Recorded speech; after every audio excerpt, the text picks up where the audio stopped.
Many of us live as obedient background extras in our lives. We follow the crowd, wait for a cue to speak, and expect a script. Benjamin Franklin once observed that most people die at 25 and aren't buried until 75. Today, that looks like drifting through the days, constantly reacting to digital notifications, endless obligations, and other people's emergencies. We mistake this constant state of reaction for actual existence. We end up living in a world full of people who aren't lost to society, but lost entirely to themselves. There's a poem about a child pressed against the glass, holding her heart open while life speaks outside. We can read this as a precise psychological diagnosis of the modern adult condition. We carry a mind full of wonder and deep potential, yet we stand completely still. We spend our days pressed against the glass, paralyzed by hesitation, watching the living happen somewhere else, to someone else. We often reject the idea of being the main character of our own lives because we confuse it with arrogance. We assume it requires believing the world revolves around us, or treating other people as less important. Equating personal agency with ego gives us a convenient excuse. It allows us to remain passive observers, safely waiting for a permission slip to exist that will never arrive. This chart illustrates the agency gap. Side characters loop in reaction to chaotic external inputs. Main characters operate by design, using internal values to drive their trajectory. This design starts with radical self-belief, refusing to outsource your identity to social media, trends, or family expectations. Maintaining this internal clarity against the noise of society requires strict discipline.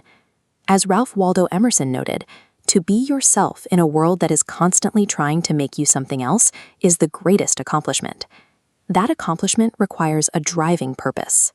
When you know why you're here and what you're building, your purpose becomes an automatic filter. Every complex life decision becomes much simpler to navigate.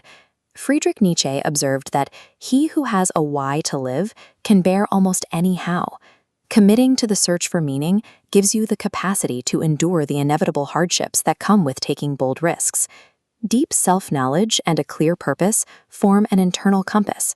Once you rely on that compass, the validation of the crowd loses its weight. Real-life protagonists are never static. They don't view uncomfortable experiences as disruptions to a peaceful life. They actively embrace the friction of the unknown as a necessary invitation to expand. Joseph Campbell summarized this rule of the hero's journey perfectly. The cave you fear to enter holds the treasure you seek. You do not wait until you feel ready. Readiness is an illusion manufactured by comfort to keep you small. Enduring that journey demands grounded self-respect. You cannot pour from an empty vessel. The Buddha taught that you, as much as anybody in the entire universe, deserve your own love and affection. Once you decide your internal state is worthy of protection, you recognize the people around you are not neutral. They either reinforce your self-respect or they erode it. This realization forces you to audit your supporting cast and remove individuals who drain your energy. Fiercely protecting your time and energy is the necessary boundary system required to sustain continuous personal growth.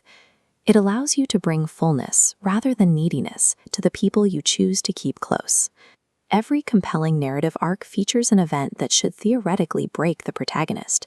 Betrayal, loss, failure, and humiliation are inevitable.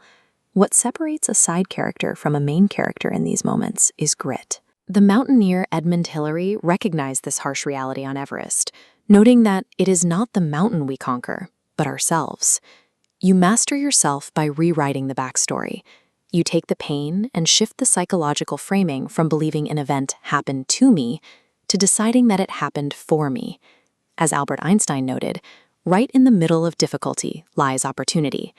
You transform the wounds into wisdom, taking the things that were done to you and using the resulting rebel to build something stronger. Surviving this difficult process demands an unshakable faith. Walt Whitman advised keeping your face always toward the sunshine, so the shadows fall behind you. It is a tested conviction that life holds fundamental goodness, no matter the current circumstances. Your past trauma does not dictate your future. The events themselves hold no power to write the ending. Your active interpretation of that trauma provides the specific internal resources required to move forward. Here is the raw truth that separates the authors of reality from the extras. No one is coming to save you. There is no knight in shining armor. There is no perfect opportunity waiting to drop from the sky. No boss who will finally discover you, and no fairy godmother to hand you the life you want. This realization hands the power back to you. It forces you to stop outsourcing your choices and take full responsibility for your own universe. Stop waiting for clearance to live fully. Audit the people in your circle today and take one incremental step toward the life you are building. Momentum always begins with motion. Think back to the child at the window. The glass keeping you from the world functions as a mirror, showing you nothing but your own hesitation. Life does not hand out starring roles to the passive. The pen is already in your hand. The story is already yours. Open the door, step through, and start writing.